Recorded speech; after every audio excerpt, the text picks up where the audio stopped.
and we welcome you tonight. Thank you so much. Thank you so much, Elaine. Well, I'm glad to be speaking to everyone tonight, and it was a sad introduction to hear what Elaine told us, but it tells us how extreme some of these cases can be, and also that we always have to be aware that we really don't know how extreme other people's behavior is going to become. So it's a sobering message. So what I want to do is in the next couple hours, I'm essentially going to give you a presentation that I give to family lawyers. And so it's easy for me to prepare because I'm going to draw from that. But I think that everybody should have this information. And so I understand that majority of people on this call are alienated parents or grandparents. And so I'm going to be giving you information that some people have, some people may not have. And I understand there's many professionals online as well. So as Elaine said, I really combine mental health and law. And so I'm not going to go as deep into the mental health and as deep into the law as some of your other speakers may do. But I really want to talk about the overlap here and how they really present as high conflict people in high conflict cases. So I'm going to start out focusing on personalities, high conflict personalities. And the first 50 minutes, I'll be focusing on these personality patterns and understanding them and understanding their dynamics, which helps you know what not to do as well as what to do. And then the second hour, I'll be talking about the what to do's, including talking about the CARS method, which addresses 4 key areas of difficulty if you are communicating with the person. And CARS stands for connecting, analyzing, responding, and setting limits. I will also talk about how they are persuasive blamers and how they influence evaluators, judges, even lawyers, supervisors, exchange monitors, etc. So we'll talk about that and ways to deal with that. We'll also talk about how to possibly present a case in court, even if you're representing yourself and you have no experts. We'll also talk about ways to communicate with a child, adult child, or minor child who has cut off communication, some thoughts on that. And also we'll talk about counseling. And the term reunification counseling is often used, and there's many things that can be problematic with how that's done. So we'll talk about that, family therapy, shoulds and some shouldn'ts, and mild cases, moderate cases, and severe cases. So that's what I'm going to try to cover in 2 hours. So first, let me start with high conflict personalities. So high conflict personalities seem to have 4 key, a pattern with 4 key aspects to it. And before I give you those, let me give you a little history of the term of high conflict. The term high conflict families have been applied since the 1980s in high conflict divorce cases. And the term often applied to the whole family, as though everyone in the family was doing something high conflict. I started practicing family law in 1993 after 12 years as a therapist. And what I found pretty quickly was it's really a misnomer to talk about high conflict families, because many of these families have one high conflict person and the other parent's a reasonable parent trying to cope, protect the kids, keep things balanced, etc. And so I focused on high conflict personalities. I can't say I was the first one to use that term, but I think I was the first one to begin writing books about that. And so high conflict personalities is a term I feel comfortable defining myself. and it overlaps with many areas that you'll see with alienation, violence, etc. So the 4 key characteristics and how they present. Number 1 is preoccupation with blaming others. And this was a characteristic, all of these I observed in the 1990s in my high conflict cases, is there was one person acting this way. Now, in some cases, there were 2 people acting this way, and I did surveys of family lawyers, therapists, mediators, judges, etc.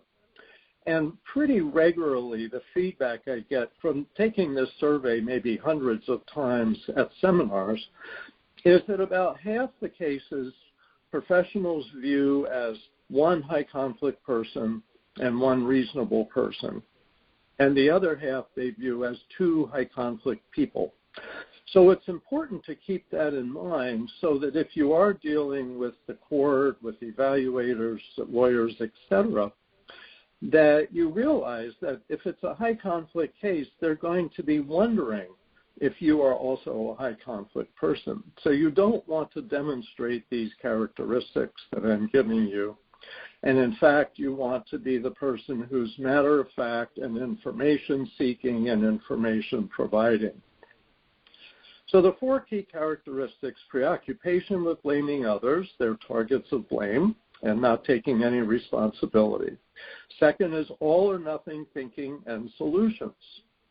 The third is unmanaged emotions, or extremely intense emotions that can take over and drive their behavior. And the fourth is extreme behaviors or threats. And they tend to do things that 90% of people would never do. By now, this probably sounds familiar. This is patterns related to alienation, all or nothing solutions, unmanaged emotions. In alienation cases I've had, the children aren't like, I'd rather not see my other parent. It's an intensely emotional thing. And so that's one of the symptoms that get talked about here, is that this is intense, that this is something the child's not rationally thinking about. It's an emotional thing. Extreme behaviors. What most people probably know or should know is that most divorce cases don't have alienation. Vast majority don't have that. This is something, as one judge said, is an aberration. Something is seriously wrong when there's an alienation case. And the question is helping them figure that out. So these are the 4 characteristics that I see that present themselves. These are not, certainly not in the DSM-5. These are not standardly accepted everywhere, but I teach this everywhere. And one thing I've learned is courts and lawyers, etc., are comfortable with the concept of high conflict. And as many of you know, they're not comfortable with the concept of parental alienation syndrome, that's been a real area of dispute and difficulty. So I usually communicate with them all as talking about high conflict people. But this goes beyond alienation. I also see high conflict people engaged in domestic violence. And so I talk to people about domestic violence. There's high conflict people with domestic violence, high conflict people without domestic violence. But this is the pattern of behavior. Now let's go deeper. This pattern of behavior seems to, underneath it, have personality disorders, or at least people with traits. So I want to focus on 5 high conflict personality disorders and talk about them because they're each unique in a way, and yet everybody knows people like each of these. So I'm going to talk about each of these. One thing I want to mention is don't tell somebody you think they're a high conflict person or you think they have a personality disorder. That often will create much, much more difficulty. So we're going to talk about personality disorders. Fundamentally, personality disorders are described in the DSM-5. That's the Diagnostic and Statistical Manual of Mental Disorders, produced every so often by the American Psychiatric Association. The DSM-5 came out in 2013, and it really, is the basis for mental health diagnosis. It's not designed for legal cases, but it is being brought into legal cases more and more. And it's good, I think, for everybody to know about this. The DSM-5 says that approximately 15% of United States adults have a personality disorder. This is based on a huge study by National Institutes of Health, which involved over 35,000 people. And people in other countries listening on this, other countries mostly use the DSM-5 as well. Canada, Australia, countries in Europe, etc. So this is a huge number. When I speak around the world, I ask people, what do you think where you are? Do you think it's different from in the United States? And the feedback I get is, no, we're probably pretty similar. And certainly I spend a lot of time in Canada and Australia, and some in England, Sweden, Greece, etc. And it's pretty much the same issue and the same patterns of behavior. It's really surprising how similar these patterns of behavior are everywhere. They're not culturally based, they're not gender based, although there are some stronger gender representation in some. I'll try to mention that as I go through this. But they're both genders have these. So I'm going to talk about the 4 cluster B personality disorders, and those are borderline, narcissistic, antisocial, and histrionic. I'll also talk briefly about paranoid personality disorder. That's a cluster A personality disorder, but we also see that in many of our high conflict cases. So I'm not teaching you how to diagnose personalities, and keep that in mind. I just want you to have this as background knowledge to understand what to do and what not to do if you suspect somebody may have one of these personality disorders. I might add, from my experience dealing with cases in family court with alienation as well as high conflict consultant, I haven't met an alienation case that didn't have a personality disorder in it. And interestingly enough, it usually is of the one personality disorder in the family type. I have had high conflict cases with people I believe my client had a personality disorder as well as the other parent. And interestingly, I don't usually see alienation in those cases. And it may be that the emotional influence that's coming from both sides neutralizes each other. But I don't recommend that. I'm going to recommend other things to do. You want to neutralize the other person's influence with information, not emotion. So that's my disclaimer. So let's start with borderline personality disorder. Now, the DSM has 9 criteria, but a threshold question that the DSM-5 has is whether the person has basically social impairment or internal distress. And to have a personality disorder, they have to demonstrate that. Now, you often don't know. And also, who defines social impairment? That is such a huge gray area that diagnosing personality disorders is a highly subjective thing. So that's why I teach it as a family lawyer, mediator, trainer, as background knowledge, not teaching people to diagnose this. But the criteria for borderline includes an underlying fear of abandonment.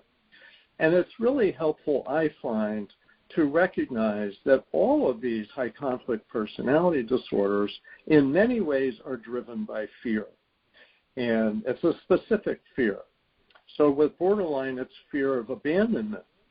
Then their spouse divorces them, and that's the biggest abandonment that could happen.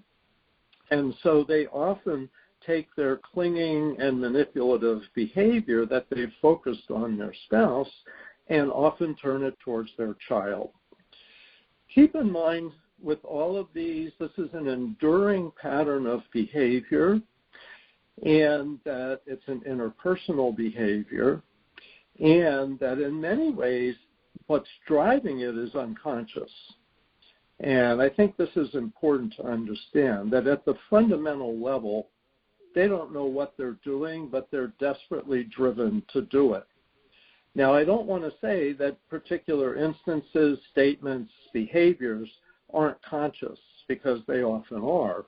But what's driving them are these really unconscious aspects of personality disorders. So borderline personality disorder has this fear of abandonment, big characteristic. But they also seek revenge and vindication. So if things don't go their way, they can be vicious and vindictive. And this is a diagnosable characteristic. It's in their the diagnosis. They have dramatic mood swings, which can swing very widely from very friendly, seductive, the life of the party, and then rageful. People think often of rage with people with borderline. They kind of don't have the nuances. They go from extreme to extreme in many cases. And as I'm saying this, people may be thinking, yep, that sounds familiar. That may be your co-parent. And this is a pattern of behavior that's just really established. They can be impulsive, risk-taking, and self-destructive. And they can be violent. Several of these can be violent. So it's important to be aware of that and be cautious about that. Now, some specific tips.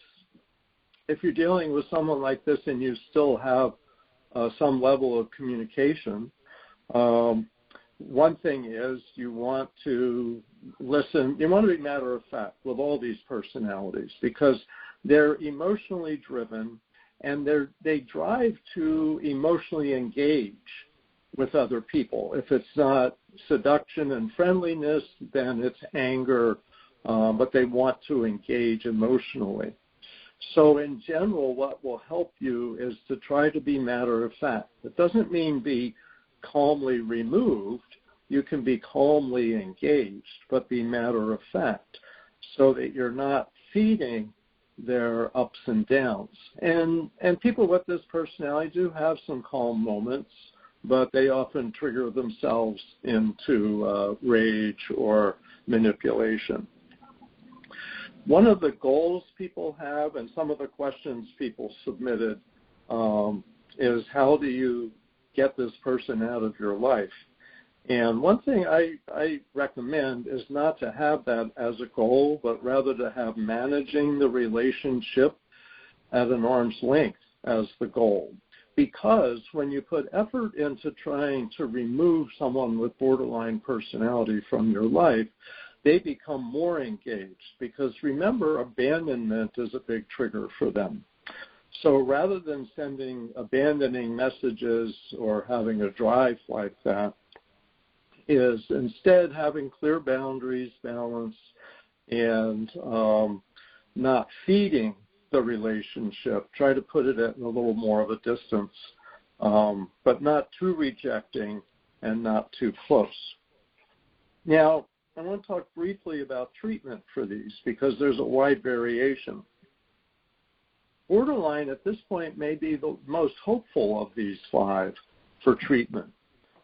Dialectical behavior therapy has been pretty well researched for the last 20 years, actually 25 years, and some other cognitive behavioral therapies have had success in treating borderline personality disorder. I consult on a lot of cases now, and one thing I see popping up is that someone who is a difficult personality, perhaps engaged in alienating behaviors, has been, there's hints of borderline in the evaluation. And so they suggest this person would benefit from DBT, dialectical behavior therapy. Well, I've seen cases where that meant they went once a week to an individual counselor for DBT therapy, and they continued to act outrageously. So the ideal DBT therapy is with an individual therapist and with a group, a therapy skills building group. And my wife has actually run groups like that here in California with hospital, Kaiser Hospital System, and did that as part of their substance abuse program.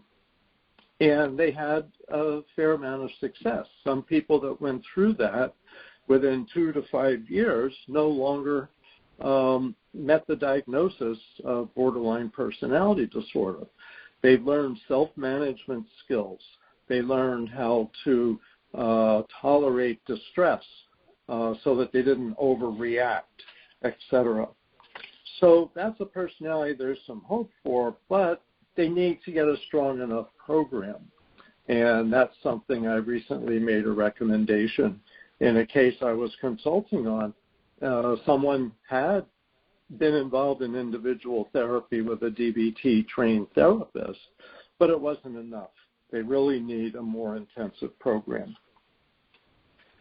So that's a brief look at borderline personality disorder. Now, of course, parenting behaviors, so they cling to the child.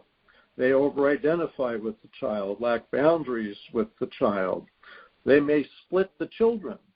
There's a child they favor who basically has learned they better do what this person wants, and a child that they see negatively because that child isn't their ally, and we call it splitting.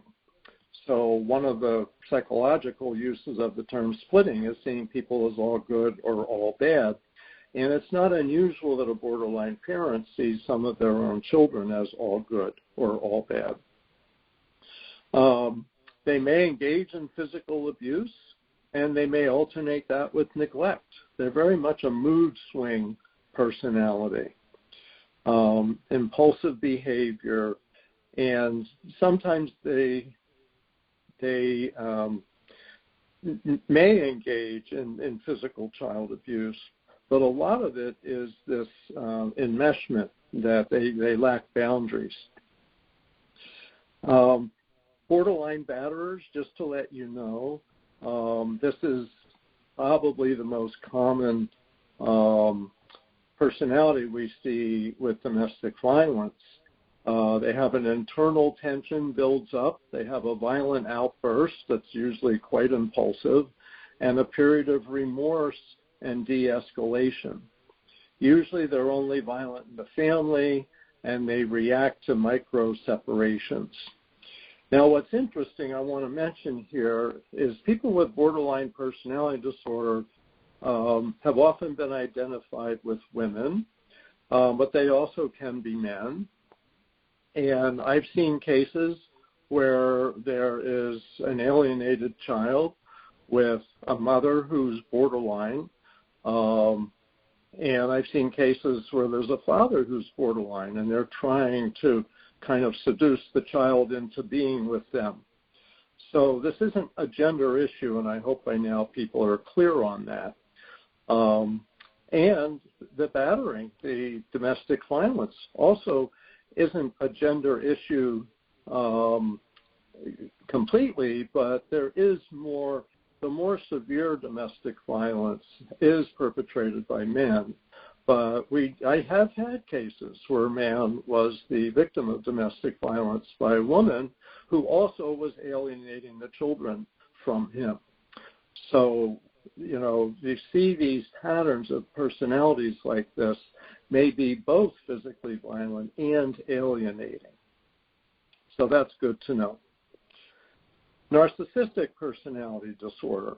That term gets thrown around a lot these days, but there really are some specific characteristics to understand.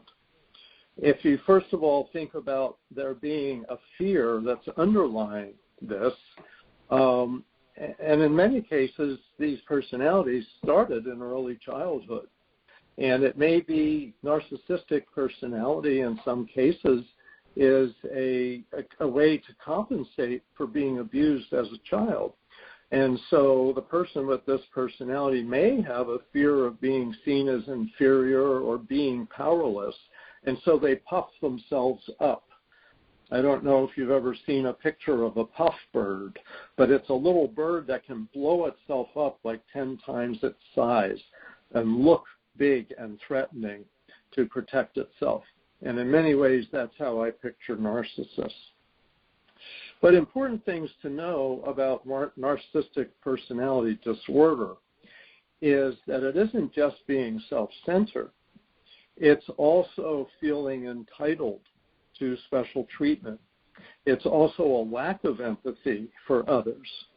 It's also an arrogance and demeaning. And what I've seen in cases is this personality can be really difficult because they see the world as winners and losers, and they, in order to see themselves as winners, have to see somebody as a loser. And who is that? Well, that's often their partner, their co-parent. And so we see them constantly putting down their co-parent. I know when I'm dealing with a narcissist, when I've been in court and I've had court papers that say, for example, my client was the mom in one case, dad was the narcissist, and the dad was trying to block the children, was really seducing two sons to stay with him and not go with the mother. And he would talk about the mother in such demeaning ways. You could really tell this, his view was just so globally demeaning that he had this narcissistic personality. And so you have to watch out for that. But I have also had cases with narcissistic mothers. And so we can see this go either way. I had a case with a narcissistic mother, and it was an alienation case, and my client was the father. And the narcissistic mother kept saying things in front of the children to the father. The children don't want to see you. You know, they're disgusted with you, this and that. And I remember in that particular case, I'm thinking of the narcissistic mother, really fooled a lot of people for quite a while, but she also convinced her older daughter. When I got the case, I think the daughters were 9 and 11, and they still were having contact with the father, but the older daughter was absorbing the mother's anger at the father, and by the time she was 13, I think it was 14, she refused to see him anymore. And yet the younger daughter, who the mother also disparaged, she favored the older daughter, disparaged the younger daughter. The younger daughter was still going back and forth between the parents. And so it was that kind of splitting, which narcissists can also do. In that case, after 2 years in court, the father said, "This is enough. I'm not going to keep fighting about this." And so we didn't pursue that. And about 2 years later, he said, maybe it was 3 years later, his daughter was 17. He says, he communicates with me even though I was out of the case.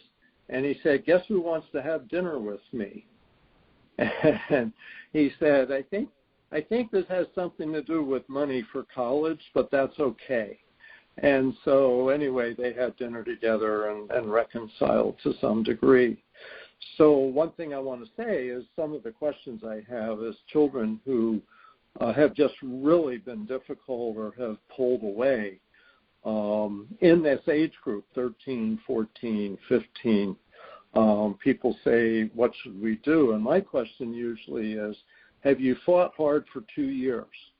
If you fought hard for 2 years and this is where it is, then I would say back off, do letters and cards, which I'm going to explain so that you don't stop contact even if the child wants you to, that you still make the attempt so that they know that you're reaching out. But realize that it's probably not going to get better if you fought hard for 2 years and it's not good. I don't encourage people to keep fighting beyond that, because then it takes even longer to undo the alienation. But again, this is from my experience. I'm not saying that's what everybody should do. But what I am talking about is narcissistic personality disorders and these characteristics and behaviors, because they will treat their own children as winners and losers, as well as treat their spouses or co-parents. General tips for dealing with them is being respectful, resist insulting them even though you want to, resist being angry back, certainly, just have basically with all of these is have a moderate tone, so you're engaged with them, but the focus is information, not emotional anger, because it escalates them and they can't manage their emotions. All of these personalities, once they're in the emotional realm, they're really close to impossible to reach. So you want to try to keep things calm to the extent you can. And, of course, you can't change their personality, but this may help at some moments. And I will talk about if they've already cut off contact. But for now, if you are still engaged with them, these are some principles to keep in mind, sometimes even praising them for some positive efforts or skills. And this is also true with grandparents, is if you think you're dealing with a narcissist, they want to hear praise. They call it feeding a narcissist. And it's okay, but let it be real. Don't praise them for something that's not true. But you can say, you did a good job on that.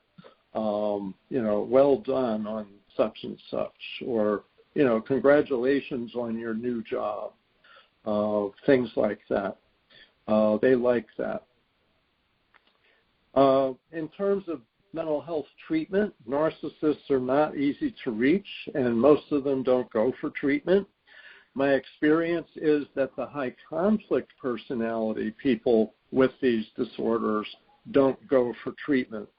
So even the borderline, if they're also a high conflict personality preoccupied with blame, they're not looking at themselves and they may not be willing to ever. But narcissistic treatment, if someone goes, if a therapist knows what they're doing, they balance supportive therapy with gentle confrontation of narcissistic behaviors. There are cases where people have made progress. Parenting concerns, of course, they either get the child to be on their side against the other parent, or they're demeaning to the child. So we have some of that. Narcissistic batterers, they may be impulsive and reactive like borderline batterers, or they may be more grandiose, where they're cold, they have cold anger. Maybe they get even later on, those kinds of things. Antisocial personality, this is the con artist personality. In my mind, this is the most difficult personality for professionals to deal with, because aspects of this personality are a drive to dominate others and also lying and conning. And one thing I want to mention right now is if you're dealing with somebody who lies a lot, you're probably dealing with somebody with these antisocial personality characteristics more than a narcissist. The DSM-5 says that's one of the distinguishing features of antisocial from narcissistic personality disorder. And actually, I should mention right now that I have a blog on Psychology Today, psychologytoday.com, and I have several articles about narcissists and sociopaths, which is another word for antisocial. And I talk about that in there, some of the differences. You can read that if you want. It's longer than what I can say here, where I'm talking about all the personalities. But they're particularly deceptive. They lack remorse, enjoy hurting people at times, may break the law or not. if they have a fear, it's fear of being dominated. And so if you act like you're trying to dominate them or get the court to dominate them, they may intensely react to that. Otherwise, they don't like courts because they're not in charge. Although if they get into court, my experience is they discover that they actually can get away with a lot, and that courts aren't really good, family courts aren't good at punishing the behavior really of anybody. Family courts like to make decisions between parents rather than punish people for bad behavior, even violating their own orders. They're pretty weak around that as a civil court. They're not a criminal court, so they don't, for example, punish people for committing perjury. And there's so many cases where people perjure themselves, but the court does nothing. I've caught people lying to the court. I had one case where it was a mother, the antisocial mother, who actually physically assaulted my client, the father, and also was trying to alienate their children. And I caught her in a very blatant lie. And the judge said, Mr. Eddy's evidence looks pretty compelling to me that was a false statement. And she bursts into tears, the mother, and says, but it's true, Your Honor. And the judge says, okay, well, let's move on to the next issue. And I was so frustrated because she was so clearly caught, and yet there was no consequence for her. I might mention in that case it escalated, and I did end up getting sanctions against her for future lies, but from other lies she put in family court after that. But she did successfully alienate the children, and the last I knew, the children were like 20 and 21, and they were not having communication with the father. I don't know the outcome there, but my guess is from the mother's behavior that the children were going to start catching on because she was so extreme. Anyway, dealing with con artists, first of all, think of these terms as equivalent: sociopath, antisocial personality, and con artist. They're basically equivalent terms. And the con artist is important because if you're dealing with professionals, they easily get fooled by these folks. They feel bad for them. They find themselves feeling like this person is your victim, and they want to help. They want to help this victim of you. And it's just absolutely not the case. They're a con artist. And we'll talk about presenting patterns of behavior in a little bit, because that's part of how you deal with this personality, is by exposing their patterns of behavior. Treatment, from my experience, basically forget about it. If they're adolescents, teenagers with antisocial characteristics, that's a good time to try to get them into some kind of treatment program. It's usually a program that's needed. Once they're adults, I don't really know of a successful treatment for antisocial personality disorder. It really does seem to be biological, genetic tendencies in many of the people that I've dealt with this personality. They often are the only person in their family with this personality, and they were different from day one. I once had a legal associate, just a wonderful person, and her brother was in and out of prison. He had an antisocial personality. So it may be, in many cases, a genetic tendency, and you're certainly not going to change that. Parenting concerns, they want to dominate children or have a con with the children against the other parent. My experience with this personality disorder is that they are less willing to engage with the court system for a long time than narcissists and borderlines, but there are some exceptions. So just be aware of this. Antisocial batterers may be cold, may be, I'm going to get the person next week when they're not suspecting it. Now, these three personalities are the most important. I'm going to talk briefly about histrionic and paranoid, but I'm going to come back to these three. So briefly, histrionic, always dramatic type, maybe less vindictive or malicious than borderline, but can be very emotional and emotionally persuasive. A lot of times the children of these parents with this histrionic personality try to take care of the parent. It's a real role reversal. The parent fears being ignored, left out, wants to be center of attention. Child feels like they have to give that parent attention because it's what children see with personality disordered parents is that they're dysfunctional and that their love is conditional. And so it's not surprising after you've seen a lot of cases that children intuitively try to calm down a personality disordered parent because of their dysfunction and are willing to not worry about the healthy, reasonable parent who unconditionally loves them. In other words, they don't have to earn that parent's love. They know they can count on that parent's love. So if you're one of those parents, that's part of what's happening to your child's thinking is, dad, or in some cases mom, loves me and I don't have to worry about them. I have to worry about this other parent.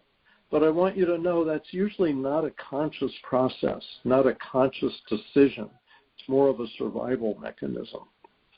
But that really seems to be what happens. And so that explains some of what happens with these personalities as parents. Often I see this personality with the other personality. So someone might be narcissistic and histrionic. And that combination really can be persuasive in court. So you may be aware of that if that's what you've been dealing with. Just some tips. Just don't engage with their stories. You can say that's interesting, but let's talk about, what we need to do now, all of that. Treatment for them, if they really engage in treatment, but mostly they like the attention. And a lot of therapists get frustrated by histrionic personalities because they don't change. They just keep asking for help. Tell me what to do. Tell me what to do. But then they don't ever do it. Parenting concerns, that role reversal I talked about. Paranoid, mistrustful, thinks there's conspiracies, that you and, the judge or everybody are conspiring against them. I've seen alienation cases. I had a case, I represented a mom with a 6-year-old son whose father had characteristics of this disorder, said the psychological evaluation had traits of paranoid personality disorder. He was very intense with his son. He believed his son should live with him and not the mother. The mother remarried, and he never wanted the mother. He wanted the mother back. So when she remarried, the father really amped up his manipulation of the son. I was involved in that case for 10 years. Over the course of the 10 years, the father kept taking us back to court almost every year to try to gain more control of the son. He had phone contact with the boy during the mother's time. He had a third of the parenting time. So he had substantial time, but he had phone contact during the mother's time, and he would spend that time talking to the boy about his stepfather. What's your stepfather doing now? How's he treating you? All of that. He was very intrusive. And I know one of the questions that somebody sent is what to do when high conflict parents manipulating the child in your household, like during your parenting time. And the conclusion that I came to and has put in place in some cases is really have a parallel parenting model where when the kids are with you, the other parent can't have calls with them. They shouldn't call the child shouldn't be pressured to call them. Of course, when the child's with the other parent, that means they're not calling you. This can really help in these cases so that they're not intruding. In the example I'm giving you, the father was so intrusive that over the years, and we had, I think, 3 psychological evaluations, like every 3 years, something like that. And at first, the boy was saying, I love my parents equally. And he said that up to about 11 or 12 years old.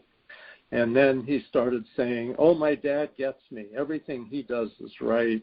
And my mother's she's stupid. She doesn't understand. And her husband certainly doesn't understand. And by the time he was 16, he ran away to the father's house, said, I'm not going to my mother's anymore.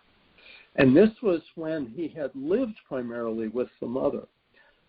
So it isn't just having custody. It's also this emotional manipulation. And that's something else I want to talk about more. Anyway, so that's a paranoid example. They basically may teach the child to fear everybody in the world except them, and may get total control of the child by eating away at them. Even if you're the primary caregiver, the child may become alienated against you because of this emotional persuasion.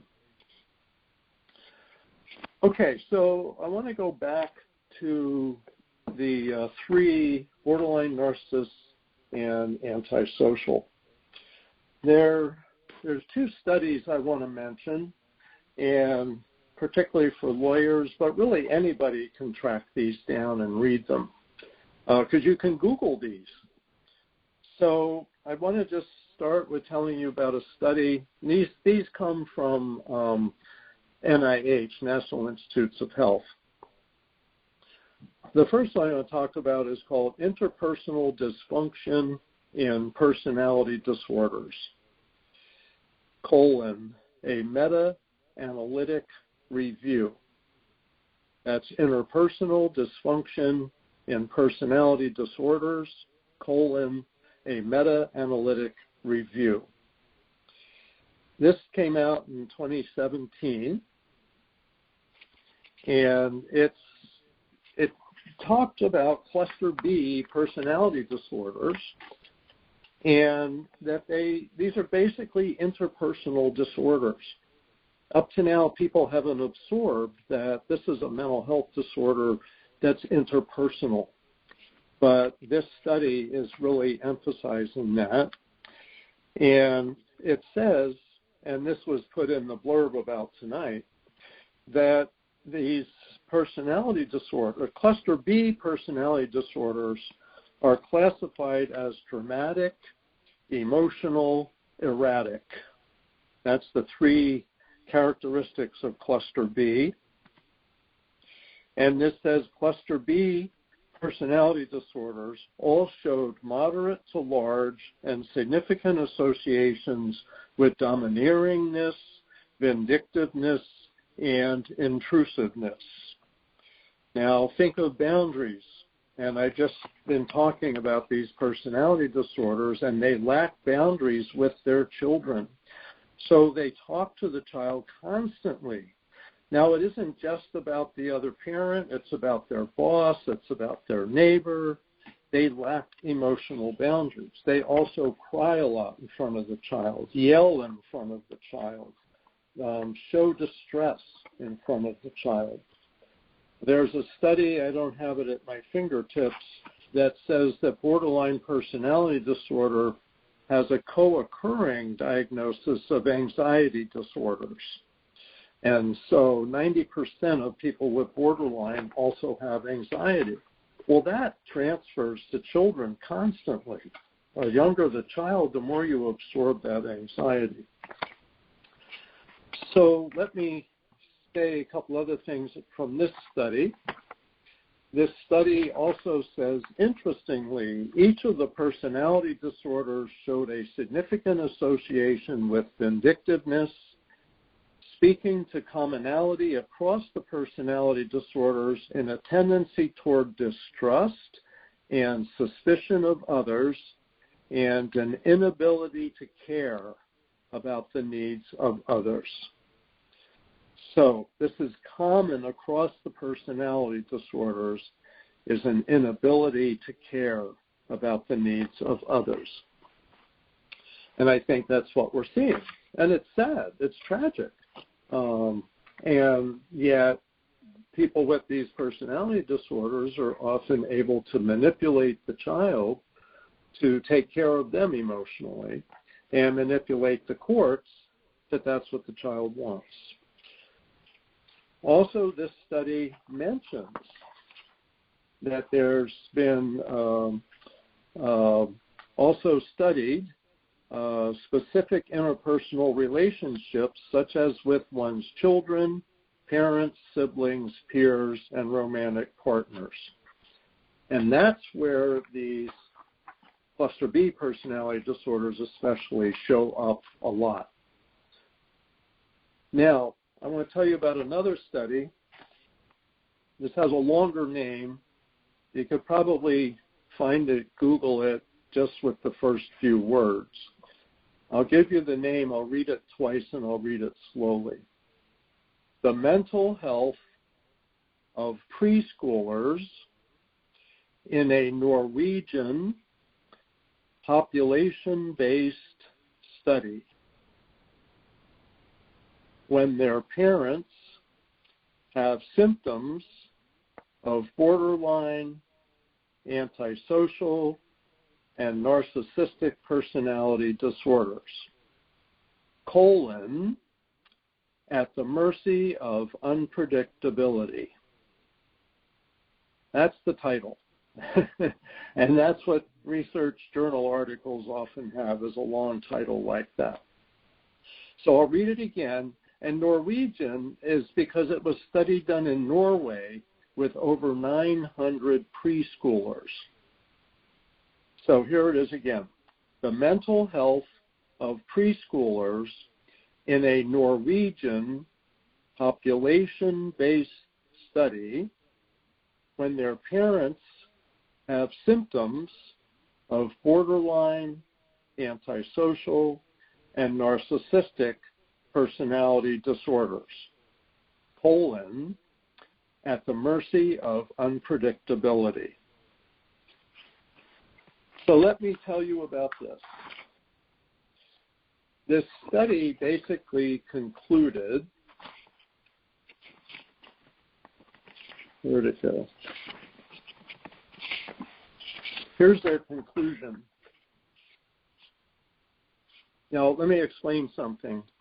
So they studied parents with these 3 different personality disorders, or just traits, and they talk about subclinical levels of these personality disorders. That means they may have had 3 traits instead of 5 traits.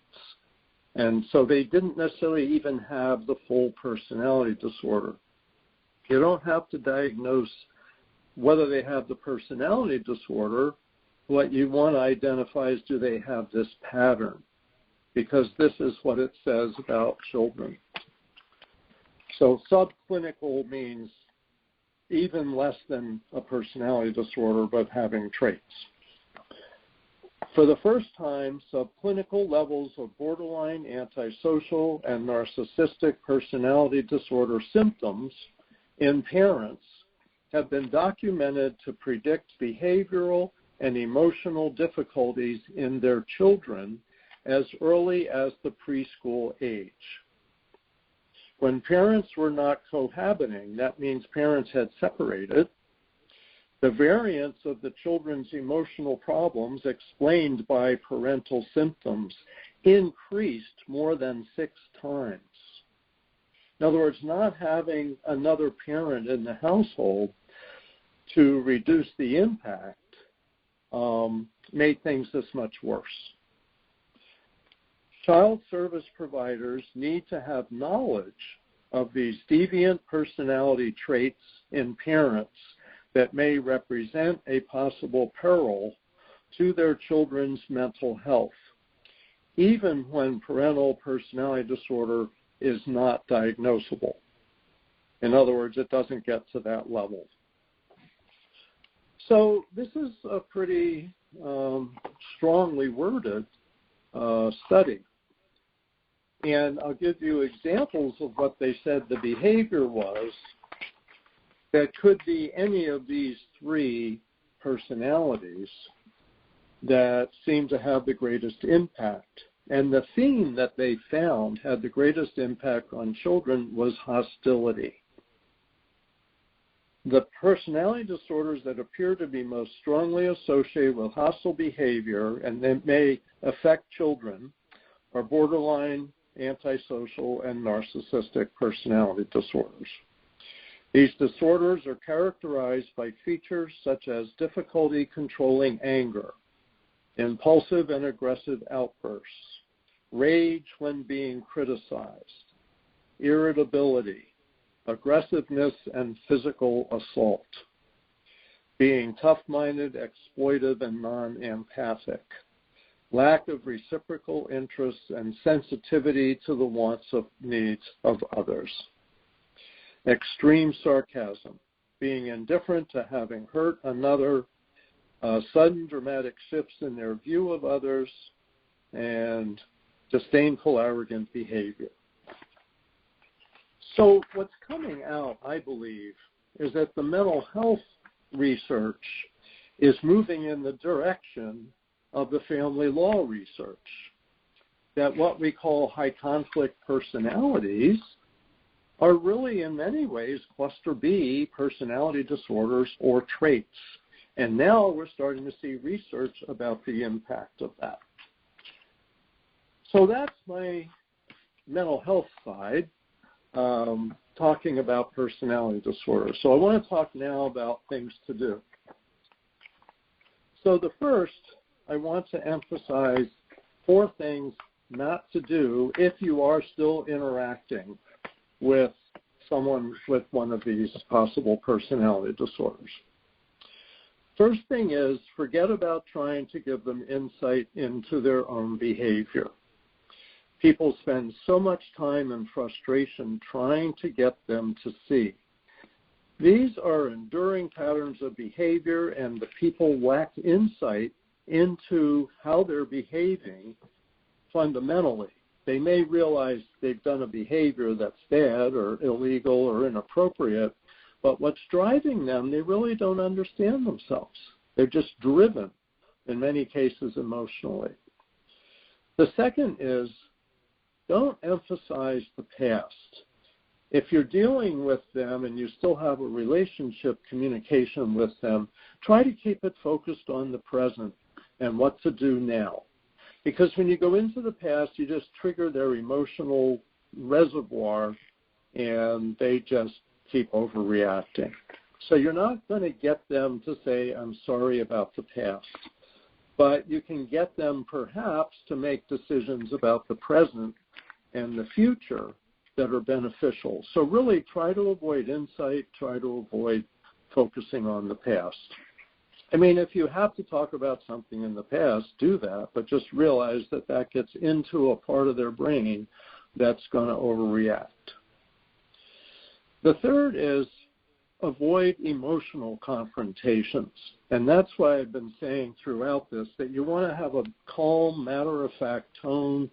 You want to be the level person. You want to be fact-focused, information-focused, decision-focused. This is with the high-conflict person as well as with professionals that may be dealing with both of you. The fourth, of course, is don't tell them about that they have a high-conflict personality or a personality disorder. You just develop your own private working theory that this may be what's happening, therefore you're going to be careful to avoid these 4 things and focus on what to do. So what to do if you still have contact with them? The CARS method. And I teach this to professionals. I teach this to anybody that will listen to me. The CARS method, the C stands for connecting. And one of the first things that seems to help with high conflict people to calm them down is to connect with empathy, attention, and respect. Let them know that you can understand it's a frustrating situation. You understand that this is difficult, that this is a hard time for them as well as for you. They're not happy people. One thing I know is that people with personality disorders have few real friends. They often just have whoever they've kind of seduced into sticking with them. It's often just family members, but sometimes family members even won't keep supporting their behavior, and then they turn on their family members. So think of a phrase to say, I can understand your frustration. I'll pay attention. Tell me what's going on. I want to understand your point of view. And I respect something. Think of something they've done, accomplished, whatever. So, for example, if you're reaching out to someone with one of these personalities who you haven't had contact with, let's say you have an adult child who's alienated from you and you're trying to reach out to them now, include something that says, I understand it's been a difficult time. I understand this is awkward. I want, and then explain what you want them to know, but try to put the focus on understanding what it's like in their shoes, and that it could be very difficult feeling caught in the middle, and you can understand that. And here's some information you want them to have, or you hope they have a nice birthday, or whatever it is, but something that can show empathy, attention, or respect can help. And if you have regular contact, this, of course, is helpful to help keep the person calm. Now you're going to say, why should I have to keep them calm? And you certainly don't. That's not your obligation. Just think of it as a strategy to help you perhaps keep things from escalating. And this is very quick. I should tell you that we have articles on our website. One of them talks about this. I have an online webinar, I think, that's recorded about ear statements. That's statements that show empathy, attention, and respect. The A stands for analyzing. Analyzing options or choices. What you want to do is get the person thinking and realizing there's choices. You also want to remind yourself to think and that there's choices. And so if you are conversing with them, you might say, let's look at what your choices are now. Here's what I can do. Here's what I can't do. Or I'd like to do this and this with you, or whatever it is. But by getting people focused on choices, you get them away from emotional reactions. And that way you get into their thinking brain more than their emotional reaction brain. Now you might say, well, wait, talking about connecting with empathy, attention, and respect, isn't that emotional stuff? Well, you're acknowledging it and moving into choices. So don't open up. Don't say, tell me how you're feeling today. You might say, tell me what you think about these choices. So don't open them up. You might say, tell me more if they say we have a problem, but don't focus them on their emotions. Just say, tell me more, and then get the discussion going to be about what to think and what the choices are, rather than going into emotions. Emotional confrontations are a disaster with personality disordered people, high conflict people. They can do that so much better than ordinary people. So you want to stay on the thinking and the doing side of discussions as much as possible. If they're angry and upset, say, I see your frustration. Let's talk about what we can do. Let's sit down and discuss this, or you're on the phone. Let's make a list of our options right now. Making lists puts people in their problem-solving brain. Also asking what they propose. Now, sometimes that's not a good idea, but sometimes that gets them thinking. So, or saying, I see these two choices, which would you prefer? Now, sometimes that comes into play if they're treating you really terribly.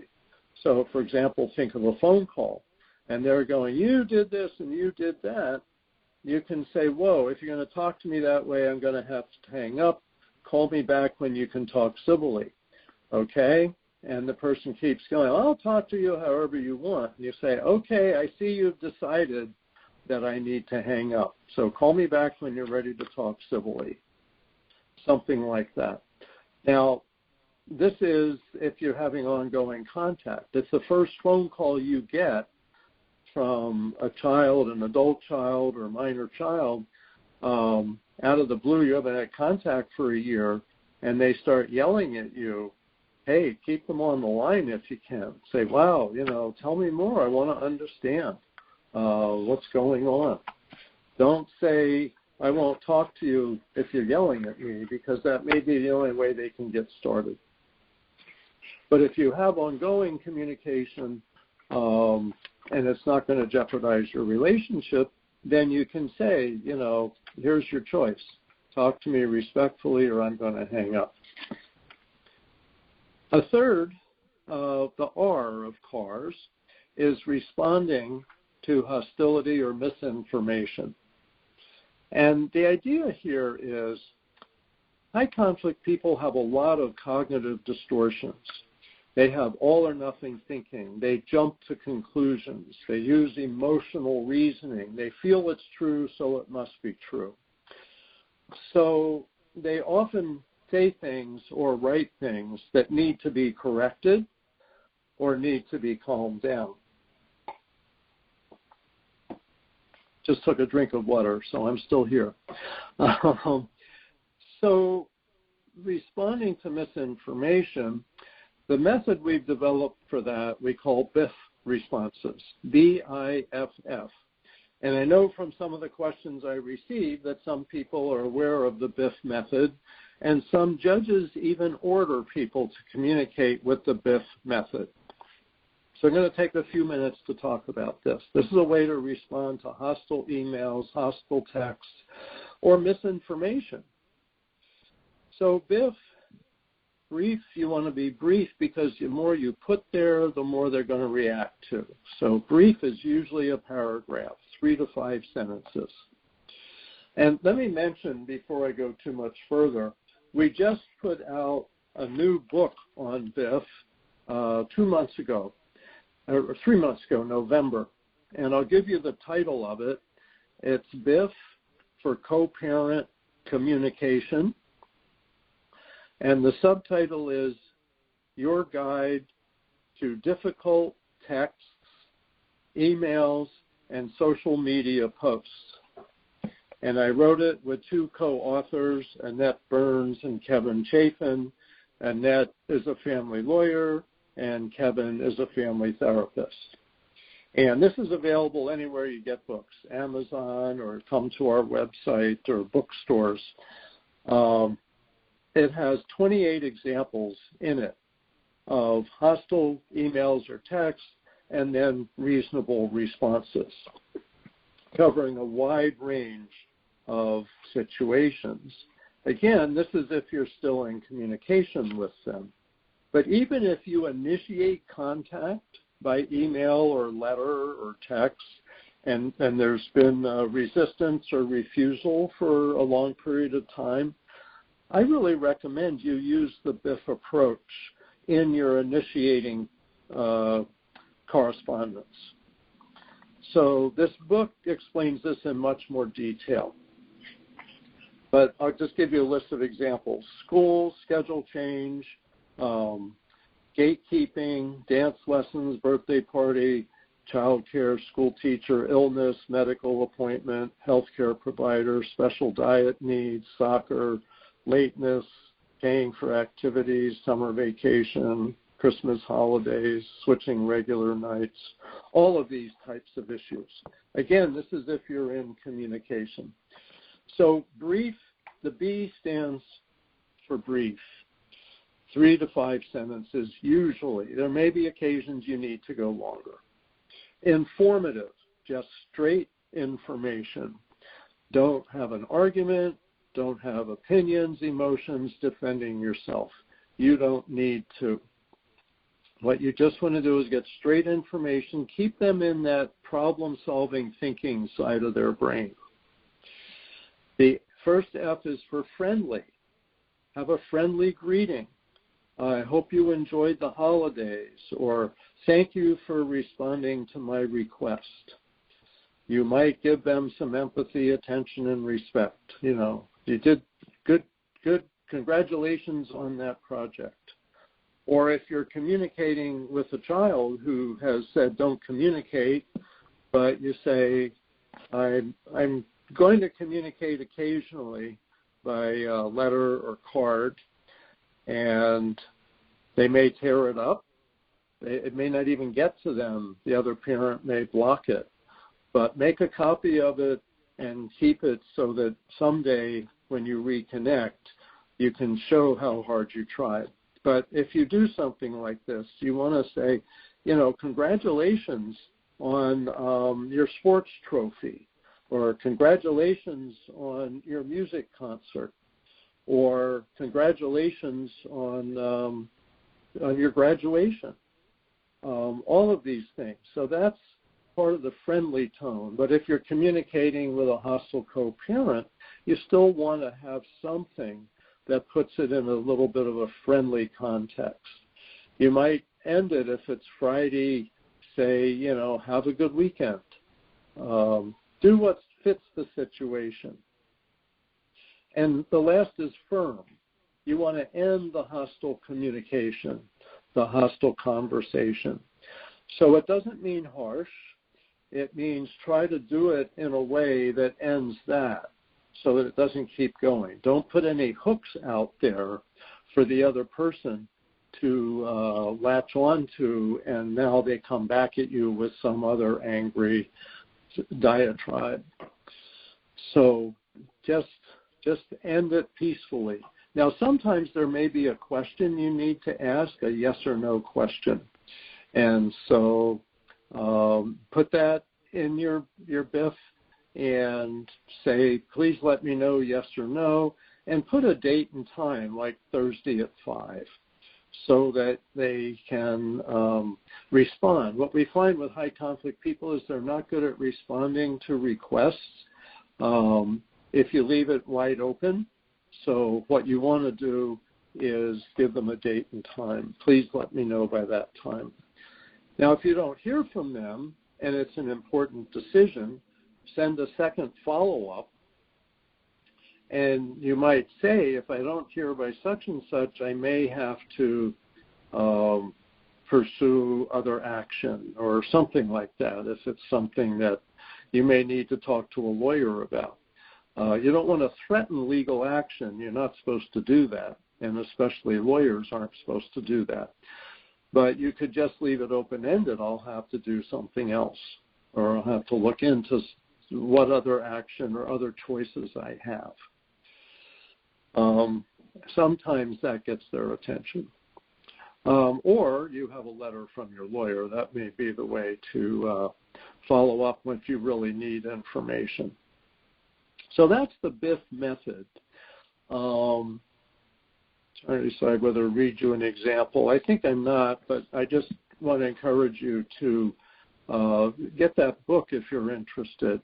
I might mention right now it's #1 on Amazon, Separation and Divorce Family Law, that category. It's the #1 book, at least today. It goes back and forth, #1, #2. But it seems to be meeting a lot of people's interests. So that's something, if you're communicating. This can be communicating with a co-parent, communicating with your lawyer, communicating with anybody.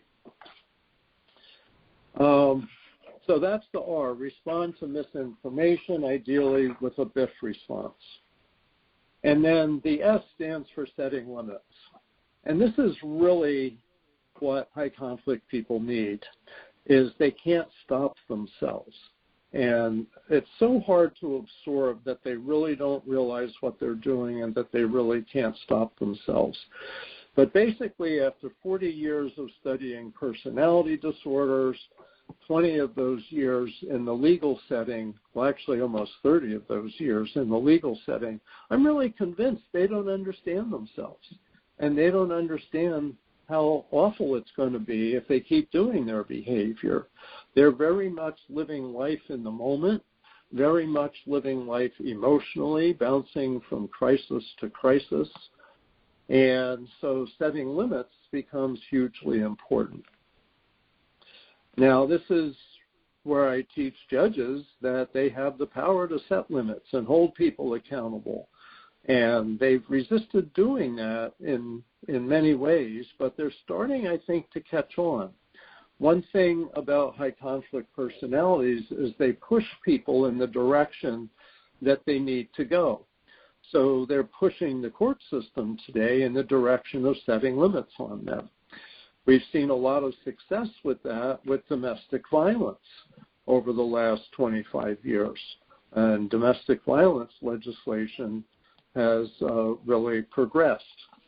And while we're on that, one of the questions people had was in California, where I'm a licensed lawyer, there's a new law went into effect January 1st about domestic violence, and it's now adding the term coercive control.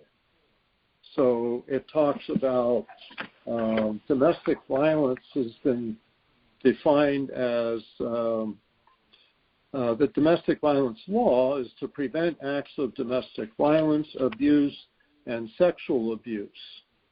And they're now adding the word coercive control, the phrase, to that definition. However, somebody asked me, is there a chance that an alienator's vindictive, domineering, and intrusive behavior, in addition to alienating, might be included in coercive control, and to be able to tie this to parental alienation? And sadly, I want to tell you that part of the law says that coercive control only applies with respect to victims of domestic violence. And by domestic violence, they mean adult partners or other adult victims. So you're not going to be able to use this in California according to my reading of the law, but of course you're always advised, I'm not giving legal advice, you should talk to a family lawyer to see if they see any wiggle room in that. But I looked that up today just to make sure, and it specifically says it's just for victims of domestic violence. I believe, though, that the courts slowly, ever so slowly, are starting to catch on to alienation, and some judges are really pretty sharp about it, whereas other judges just are totally have no idea.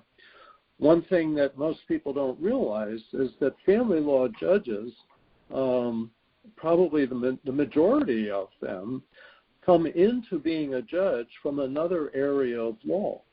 So I've had family law judges who had been tax experts or utilities litigators or civil lawyers, personal injury, etc.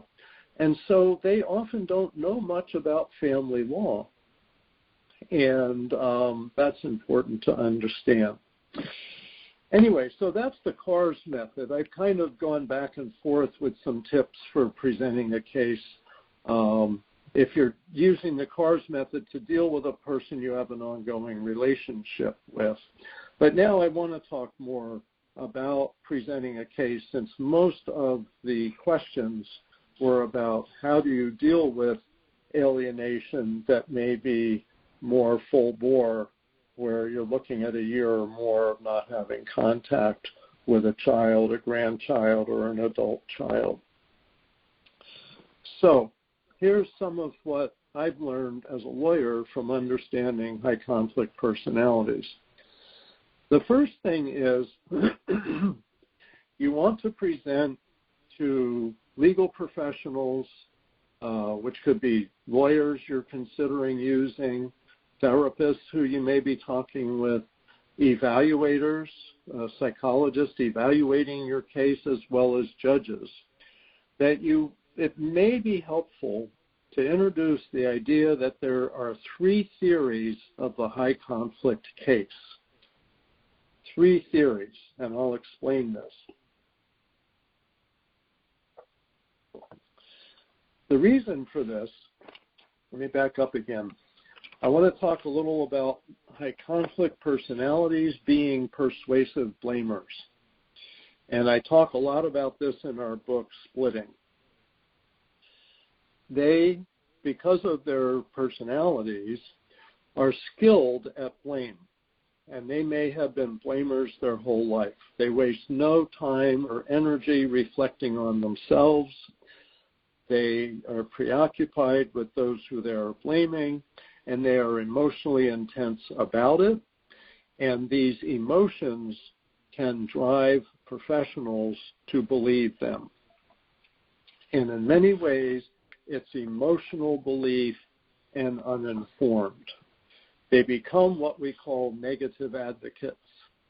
I should say what I call negative advocates. I coined that phrase about 15, 16 years ago in my first book, which, if anyone's interested, is High Conflict People in Legal Disputes. It's geared more towards lawyers, judges, and mediators, but anybody can read it.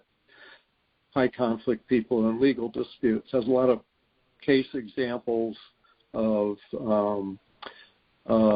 high conflict cases. It doesn't focus on alienation. That book does include some cases of child sexual abuse, true and false, which often we see come up in relation to alienation, and they're 2 unrelated issues. The dynamics are generally quite different, but sometimes they get tied together, and some people believe in one and not the other. So that's a whole another topic. And in that book, I give a lot of court case examples from appeals courts of high conflict behavior of the 5 personality disorders I just described. Anyway, with that said, since they are persuasive blamers, it helps to explain to the court, especially if you're losing, that there always needs to be 3 theories of the high conflict case. Now, I suggest, of course, talk with a lawyer about how you present this, if you even present it. But the way I suggest presenting it is early in a court presentation. And this is where you don't have experts and such. And so Bill Bernay will talk more about that. Dr. Miller has talked more about, if you have experts, how you want to handle the case is follow their suggestions. But my suggestions for a lot of hearings that may be brief, maybe people are representing themselves or you're a lawyer who's not real deep into this, is to say early in your presentation or opening statement that you understand that the court has to consider 3 theories of the case. That when one person, 3 theories of the high conflict case. So when one person makes allegations that the other is acting badly, the first theory is it's true. It should be looked at. Second theory is it's not true at all. That the person who's making the allegations of bad behavior is the one who's acting badly. They may be misunderstanding or even distorting information. They may be projecting. They may be saying that what their target is doing may actually be what the person making the allegation is doing. That's projection. And so they may be actually, and you don't have to even use the word projection. Just say, what they're saying about me fits them more than me. And I'll give examples of that. And then, of course, in your presentation, you give your examples. But the idea is, the third theory is that both people are acting badly. The reason I recommend this is because I have, I spent all my years in court, basically 15 years being an active certified family law specialist in family court. But since then, mostly doing training, I've been training judges, lawyers, mediators, mental health professionals, and I find that they often have a presumption. If someone says you're acting badly, some judges and other legal professionals automatically believe it. The first person that cries abuse gets listened to. And so this is a problem. But I also know today that there are many decision makers, legal professionals, that realize that there's things that aren't true being said, and some of them just assume that it's not true. So if somebody says the other person's acting badly, they assume, of course, that's not true, that's an exaggeration, etc. Whether it's abuse, alienation, substance abuse, child abuse, domestic violence. I know that some, because I talk with judges, and some of them say, it's just a ploy to get an advantage in family court. So I never believe, or I rarely believe those allegations. But I would say the majority of family court judges, from my experience, and this is around the world, is that they see it as both parties. Both parties are acting badly, so stop bad-mouthing each other. And I must tell you, I looked up today alienating behaviors in my Lexis research, which lawyers use, Lexis or Westlaw. And I found several cases where the judge says, I'm finding that there isn't alienating behaviors, I'm not changing the parenting plan because both parents are engaged in alienating behaviors. So that's a presumption to be aware of, and that's why I think it helps to suggest that that when there's a high conflict case, 3 theories have to be considered. In this case, it's number 2. I'm being accused of doing XYZ behavior, and it's not true. And in fact, it fits the other side more than it fits me. And so I'm going to explain in detail why that's the case. And some of the questions that I got say, what do you do if your case is going badly? And I think that's kind of the first step, is trying to open the decision maker's mind. And mind you, this happens even with psychological evaluators. And I know some are probably listening. The ones that are listening probably don't have this problem, but I review psychological evaluations as a consultant. I'm not a psychologist. I'm a licensed clinical social worker, but I can give my views as a family law professional and mental health to the client. I don't testify in court. I want to make sure people know that. I'm totally focused on education these days. But what I find is some psychologists get emotionally hooked by these high conflict personalities and become persuaded of their narrative of what's going on, even though it's false. And so even with psychologists, you may want to say, you understand in a high conflict case that there's 3 theories that need to be considered. So that's the first part I want to emphasize here. The next thing I want to say is, if you're presenting a case, and when I say presenting a case, it could be to someone who might become your lawyer, someone who is an evaluator, or to the judge, is to present patterns of behavior. Don't give a diagnosis. Don't say, look, the mother clearly has borderline personality disorder, she's clinging to the child, and that's why she's making false statements about me. That all might be true, but that doesn't go well in family court unless you have an expert ready to say all of that. And frankly, you don't need an expert to talk about personality disorders. You can talk about patterns of behavior.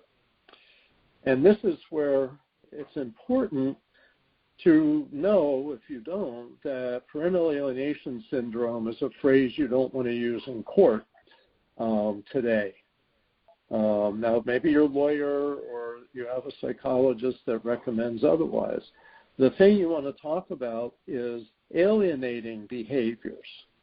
Alienating behaviors are eyes wide open for judges and evaluators. They'll look at that. And there's over 10,000 cases in my Lexis survey that I did today that use the phrase alienating behavior. So that is a much preferred, but then you have to give examples and they have to fulfill that. Now, next week, Bill Burnett will tell you other things to do or say, but this is my picture as someone who consults a lot with people representing themselves who can't afford lawyers or experts, etc. Is if you're representing yourself or if you're a lawyer, is talk about 3 or 4 patterns, the most concerning patterns of behavior. You might list one of them as alienating behaviors by mother or alienating behaviors by father, or you might even decide you don't want to use that term. You might just say undermining father's relationship with child or undermining mother's relationship with child. And often in these cases, that's one of the themes that you want to present. And when I talk about patterns or themes and 3 or 4, you need to have phrases that can be like advertising so that they can stick in the mind of the decision maker. The reason for this is you're dealing with high conflict personalities who communicate emotionally. And when you present facts, you need to give them an emotional context. So when you say undermining father's relationship with child, that's got a little bit of emotion to it because it's not good to undermine a father's relationship with their child. So that's one way you could present that. But some of the other common themes or headings, and when I say headings, you can, if you're writing a declaration or affidavit, is you could put this in bold, underlined as a heading that will stand out. One thing that frustrates me is a lot of people in presenting information to family court present what I call a wall of words.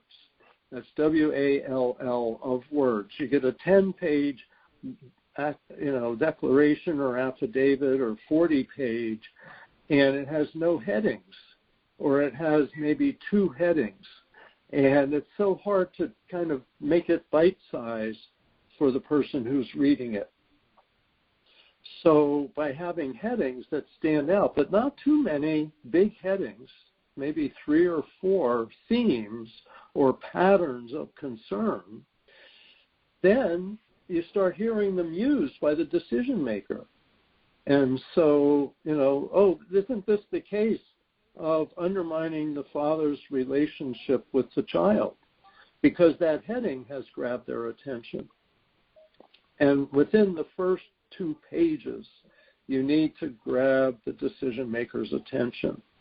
If you're speaking within the first minute or 2, you need to get some of these themes, these 3 or 4 themes of patterns of behavior out so the judge or evaluator starts structuring your information under these headings.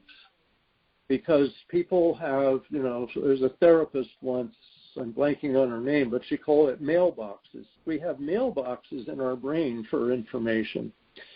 And so if you don't have a mailbox for that, you don't deliver any information. So you want to give them mailboxes for this.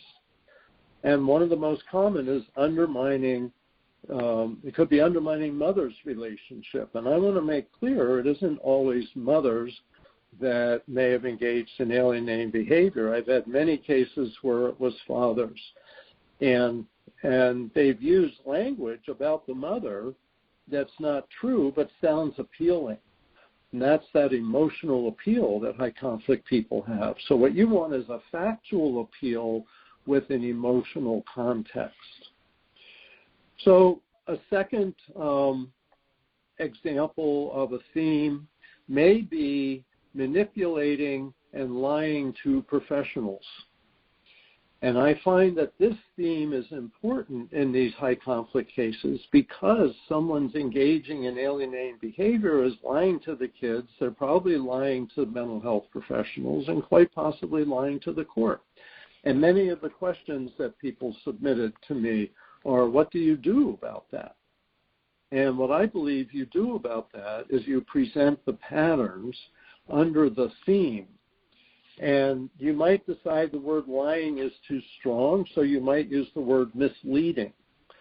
So it might be misleading professionals. That's short, and these need to be short. Misleading has an emotional overtone to it, and yet you can give facts.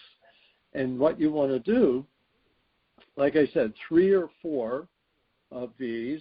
Another common one is emotional abuse of children, because alienating behaviors are emotionally abusive. And often what happens is the parent who's engaged in alienation doesn't have good emotional regulation, and so they are emotionally abusing the children. Sometimes they may even be physically abusing the children. So you may have 3 or 4 headings or themes, undermining relationship with child, misleading professionals, emotional abuse of children. Those are examples. Don't use them if they're not true.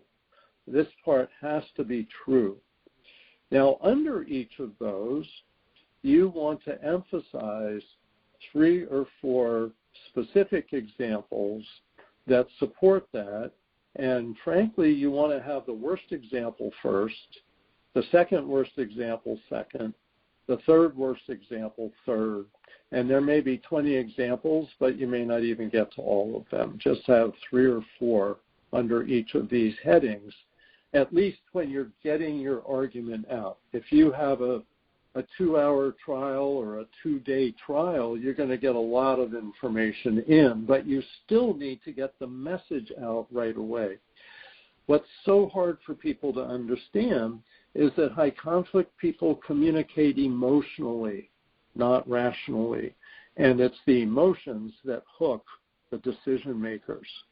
You're going to go, how could they believe such BS, And it's because they emotionally absorbed it. It's like a different part of the brain goes, oh, wow, I have to protect this person. This poor person's been treated terribly by, this other parent.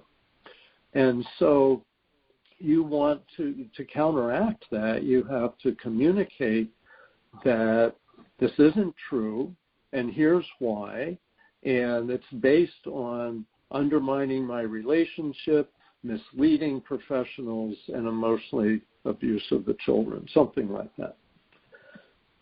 So this is the basic strategy that I recommend. Now there's another problem that happens, and that is that courts sometimes say, oh, okay, yeah, I see there's some problematic behavior here, but I'm just going to lecture the parent and hope that they'll stop doing this.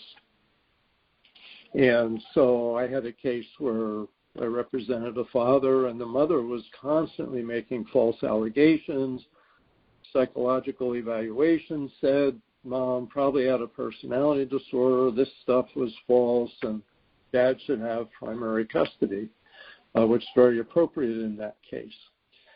And the second time around, after that evaluation was done, the judge said, well, I'm just going to tell her not to do this again. And I think maybe ordered like unsupervised contact when it had been supervised, or went to 50-50 from smaller than that, something, and said, ma'am, I'm sure you're going to stop. You're not going to do this again.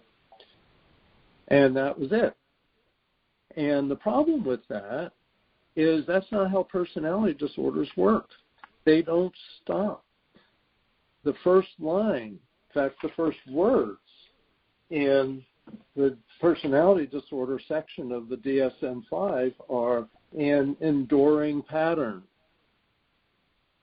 So if you're presenting your case and you're allowed to get some mental health information in, you might want to say there's an enduring pattern. And if you can't, you may say there's an enduring pattern of misleading professionals. There's an enduring pattern of undermining my relationship with the child. Because that's what personality disorders are about, is enduring patterns of behavior. Okay, so I'm checking my list here to see if I have gotten through all this. Well, there's one aspect of this that I want to add. I say they communicate emotionally. Emotions are contagious, and it just surprises me that in the legal context, people don't realize that. Emotions are contagious. That's what the children absorb, and that's what decision makers absorb. So it doesn't hurt to point that out. But you have to think about whether that may be offensive to someone. They may think you're talking down to them. So you may just matter-of-factly say, look, I understand emotions are contagious, and she's been exposing my child to all these emotions. Or he's been exposing my child to all these emotions, and that's why my child doesn't want to see me and wants to take an all-or-nothing approach. So that's important to know. Now, I've talked about presenting patterns, the themes. So I want to talk a little bit about cards and letters. And I've told many clients this. If you are having no contact or the child is confronting you and saying, you know, Mom, I don't ever want to have contact with you again. Don't reach out to me. Don't communicate with me. I don't want any of that. And what I tell them, and I got inspired by Amy Baker's book, The Adult Children of Parental Alienation, and that is, even if they say no, is say, okay, I'm going to back off, give you some space, but I'm not going to stop communicating with you. I'm going to send you cards and letters from time to time. No, Mom, don't do that. Well, I'm just going to do that anyway. You can tear it up after you read it, whatever, but I'm still going to do that. Because when they come around someday and say, why didn't you reach out to me? Why didn't you try? Why didn't you understand that I didn't know what I was doing? You can say, here's 100 letters I sent. Well, don't send 100 letters. Here's 100 letters I sent over the last 10 years. I hope it's not that long for you, but sometimes it is. Because what you want is to tell the child, it's not healthy to not have two parents. It's not healthy to not have grandparent relationships. So I'm still going to reach out to you, and that's that. And then do that. Maybe it's once a month, or you send, a holiday card and a birthday card, or you send a letter that says, you know what I learned this week? I learned, one of the favorite ones I like is that multitasking isn't real. Like if you're dealing with a teenager, say, I saw this thing on YouTube about multitasking, and the brain doesn't really work that way. And so if you're trying to multitask, which teenagers absolutely try to do, just know that your brain has to switch on and switch off for each activity. Just a tip I learned. I thought you'd be interested to know that. Have a nice week. Goodbye. Something short, something BIFF, brief, informative, friendly, and firm. That kind of thing can keep that connection going, and not to agree to have zero contact. Say, I'll back off. But I had discouraged clients from agreeing to no contact. It's not what children need, and frankly, in the long run, it helps that they know that you reached out. So that's a suggestion there. But use the BIFF method. Don't get long-winded. And certainly don't be blaming, don't be angry, all that stuff. Let me talk a little bit now about family counseling, reunification or reconciliation counseling.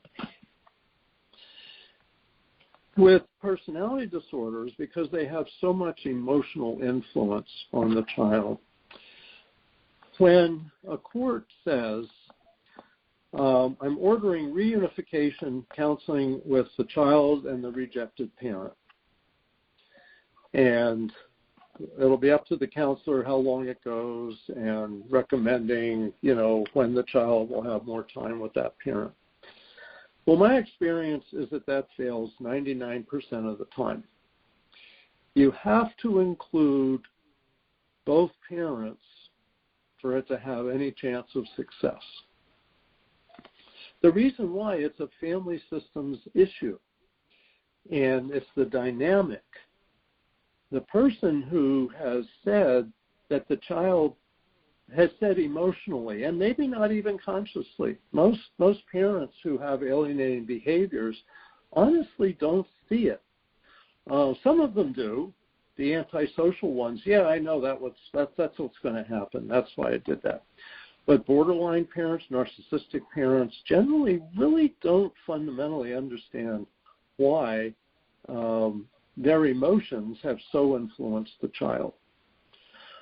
So what happens is they hold the keys to your relationship. And so they need to be included in the counseling, whether it's family counseling or some other structure. They have to be participating in it. And I realized this as a family lawyer. I started in 1993, and over the course of 15 years, things were really making sense to me. And so I developed a method called New Ways for Families. And I developed this method as a family counseling method that included both parents and the children or child. And I'd had experience with reunification counseling that failed with cases of mine. And it was so clear that the other parent who wasn't involved was driving the wedge in the family. So what I did is I developed a method that teaches 4 big skills: flexible thinking, managed emotions, moderate behavior, and checking yourself. And if you want to get more depth on this, I encourage you to go to High Conflict Institute website and click on New Ways for Families, and it explains it. It has many different forms. It's a counseling method. We train counselors in about 30 cities, but most judges haven't been ordering it and don't really know about it. It has been used as a method, as a court-ordered method, in about 6 family court jurisdictions, 2 in Canada and 3 or 4 in the U.S. Now, we also developed it as an online program, and we encourage people to order it, encourage judges to order it. We also train people to do coaching with the online program, but it's always ordered for both parents. And I was just asked to suggest a plan for a case by a parenting coordinator last week. And I said, have the parents take our 12-session, 12-hour, both parents, because it had some aspects of alienation in it. And she said the judge did, because the class is available online anywhere in the world that you can get the internet. And if you go to our website, you can track it down, New Ways for Families. Anyway, I'm running out of time here, but I'm running out of topics that I wanted to mention. New Ways for Families seems to have had an impact in some mild alienation cases and some moderate alienation cases. But severe alienation cases need a much more intensive approach. Things like overcoming barriers, family camp, building family bridges, some of those programs which others can speak about better than I can. But anyway, I think it's time for me to wrap up and tell you I hope that I've shared some useful information. And come to our website. We've got books. We have free articles, books you buy. We have videos that you can watch. We have a 3-hour seminar I gave on personality disordered parents and alienated children. And that might be of interest to some of those who are listening. But good luck. I think I've touched on a lot of the questions. And if I didn't touch on yours, maybe someone else will in the future. And I want to wish everyone the best of luck. It's not easy. I know it's a hard time. And there's more and more people starting to understand. So I want to give you some hope. Hang in there.